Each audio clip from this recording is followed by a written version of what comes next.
आप लोगों ने नाम सुना है श्री हनुमान प्रसाद पोद्दार जी, गीता प्रेस के प्रथम संपादक, प्रधान संपादक भाई श्री हनुमान प्रसाद पोद्दार जी। वे भगवत प्राप्त महापुरुष थे। भगवान का साक्षात दर्शन उन्हें एक बार दो बार नहीं, कई बार प्राप्त हुआ। उनकी स्थिति ऐसी थी पोद्दार जी महाराज की, उनकी गृहिणी भोजन लेकर आई, थाली सामने रखी है, भाई जी का नाम स्मरण करते करते भगवान की लीला में डूब गए, समाधि लग गई। माताजी पंखा लेकर बैठी हैं, पूरा दिन हो गया बैठे बैठे, पूरी रात हो गई, 24 घंटे तक भाई जी की समाधि लगी रही। कहां तक है, शौचालय में गए, वहां लीला चिंतन शुरू, वहां समाधि लग गई। कथा कहने बैठे, समाधि लग गई। और कल्याण के संपादन के काल में जो विविध अंक प्रकाशित हुए भाई जी के समय में, उस समय जिस देवी देवता का उन्होंने स्मरण किया, कोई बात समझ में नहीं आई, वो देवता उनके सामने प्रकट हो गया। महर्षि अंगिरा और देवर्षि नारद उनको सत्संग देने पधारे। उनके जीवन के तमाम ऐसे प्रसंग हैं। आप लोगों ने नाम सुना होगा श्री राधा बाबा का। राधा बाबा प्रेम में व्याकुल होकर वृंदावन जाना चाहते थे। भाई जी से बोले हम वृंदावन जाएंगे। भाई जी ने कहा आपकी अवस्था ऐसी नहीं जो आप वृंदावन जा सको। दिन रात रोना गाना तड़फना, मूर्छा में चले जाना, ये तो आपकी दशा है। आपको वहां संभालेगा कौन?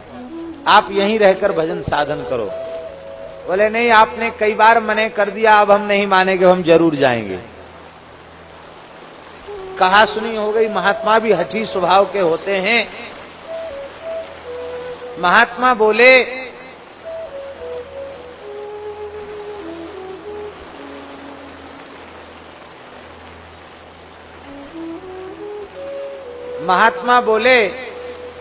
जितने लोग बैठे उतने लोग तो शांति से सुनो। महात्मा बोले कि आप हमको भेजेंगे नहीं तो क्या हम वृंदावन नहीं जा पाएंगे? पैसा छूते नहीं थे राधा बाबा। आप टिकट नहीं कराएंगे, यही तो करेंगे आप। किसी व्यक्ति को साथ नहीं भेजेंगे, यही तो आप करेंगे। हम पूछ लेंगे वृंदावन किधर है, हम पैदल पैदल चले जाएंगे। भाई जी ने मुस्कुरा कर कहा चलो हम भी देखते हैं आप कैसे जाते हैं, जाके देखिए। रात्रि में श्री राधा बाबा फिर व्याकुल हुए। साक्षात नंद नंदन श्री कृष्ण सामने प्रकट हो गए। अब प्रकट होकर के कहा बाबा रो क्यों रहे हो, वृंदावन के लिए रो रहे हो? अरे तुम्हें पता नहीं है, हनुमान प्रसाद पोद्दार का देह चलता फिरता वृंदावन है, जिसमें मैं निरंतर लीलायमान रहता हूं, युगल का नित्य विहार होता है। हनुमान प्रसाद पोद्दार का हृदय चिद वृंदावन है और उसमें मेरा नित्य विहार होता है। चलते फिरते वृंदावन को छोड़कर वहां जाना चाहते हो? ठाकुर जी कह के अंतर्धान हो गए। अब बाबा ने रोना शुरू किया। रात भर रोते रोते सवेरे गए, भाई जी के निकट गए। भाई जी बाबा को प्रणाम करते थे क्योंकि वे गृहस्थ थे, वैश्य थे, और बाबा दंडी सन्यासी थे, विप्र शरीर था, इसलिए वो प्रणाम करते थे। बोले भाई जी अब आप प्रणाम मत करें। क्यों? बोले अब समझ में आया लोग आपको महाराज क्यों कहते हैं। लोग श्री पोद्दार जी को कहते थे श्री पोद्दार महाराज।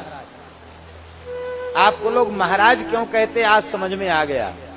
आप महान राज छिपाकर बैठे हैं, इसलिए आपको लोग महाराज कहते हैं।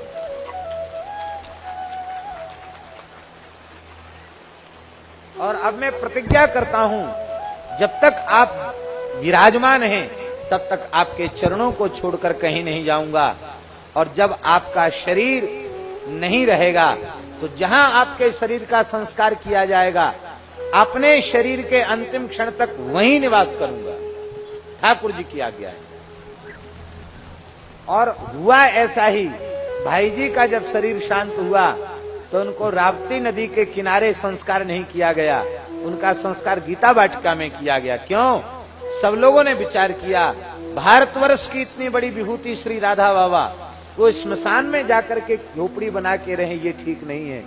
क्योंकि बाबा की प्रतिज्ञा है, भाई जी के शरीर का संस्कार जाऊंगा वहीं जीवन भर निवास करूंगा। तो बाबा की कुटिया के ठीक सामने उनका संस्कार किया गया, परिसर के भी। भगवत साक्षात्कार की बात बड़ी विलक्षण है।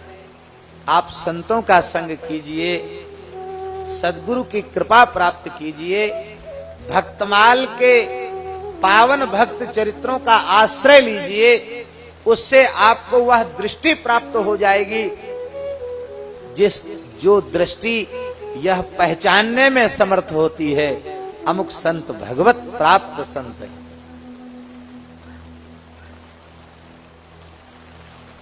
एक व्यक्ति ने जाकर श्री हनुमान प्रसाद पोद्दार जी से पूछा, बोला भाई जी हमने सुना है आपको भगवान श्री कृष्ण का साक्षात दर्शन हो गया, आप इसके संबंध में क्या कहना चाहेंगे? पोद्दार जी कुछ लिख रहे थे तो ऐनक आंख से निकाल के रख दिया, कलम हाथ में थी, उस व्यक्ति की ओर देखने लग गए। कब भगवान फिर से पूछिए क्या पूछ रहे हैं? बोले हमने प्रामाणिक संतों से सुना है कि आपको भगवान का साक्षात दर्शन हो चुका है, आप स्वयं स्पष्ट कीजिए इस संबंध में। भाई जी ने कहा इस संबंध में मेरा मौन रहना ही श्रेयस्कर है। आपका प्रश्न हमें उत्तर अच्छा नहीं लगा। अरे हुआ हो तो कह दो हुआ हमको दर्शन, नहीं हुआ तो मने कर दो हमको दर्शन नहीं हुआ। लोग झूठा प्रचार कर रहे हैं, आप मौन क्यों कह रहे हैं कि मेरा मौन रहना ही श्रेष्ठ है? भाई जी ने बड़ा सुंदर उत्तर दिया, और इस उत्तर से हम लोगों को यह समझ आनी चाहिए कि किसी संत के निकट जाकर यह प्रश्न नहीं करना चाहिए। भाई जी बोले यदि मैं ये कहता हूं कि मुझे भगवत साक्षात्कार प्राप्त हो चुका है तो तुरंत आपके मन में आएगा अरे बनिया घर में पैदा हुए, कुछ लिख पढ़ गए, संपादन करने लग गए, अब प्रचार शुरू कर दिया, हमको भगवान का दर्शन हो गया। हम स्वीकार करें तो भी आपके चित्त में संदेह हो सकता है। बोले हमारे चित्त में तो नहीं होगा, हम तो श्रद्धा लेके आए। बोले तुम दूसरों से कहोगे उनके चित्त में संदेह होगा?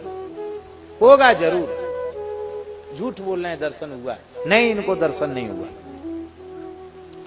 और यदि हम ये कहें कि हमें दर्शन हो चुका है तो आप कहेंगे हो तो जरूर चुका है, क्योंकि इतने संत इनके बारे में कहते हैं, पर दीनतावश नम्रतावश ये अपनी अनुभूति को छिपाना चाहते हैं।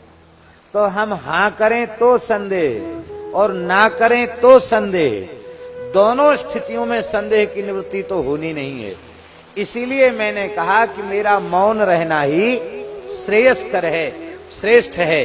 लेकिन हाँ इतनी बात दावे के साथ मैं कह सकता हूं कि इस कलिकाल में भगवान की प्राप्ति जितनी सरल है उतना सरल कुछ भी नहीं है, कुछ भी नहीं है, कुछ भी नहीं है। इस कलिकाल में अनेकों संत ऐसे भये हैं जिनको भगवान का साक्षात दर्शन प्राप्त हुआ है। आज भी ऐसे संत हैं और आगे भी भगवत अनुभव प्राप्त संत अवतरित होते रहेंगे, इसको मैं विश्वास पूर्वक कह सकता हूं। और यह भी कह सकता हूं कि आप चाहो तो आपको भी प्राप्त होगा।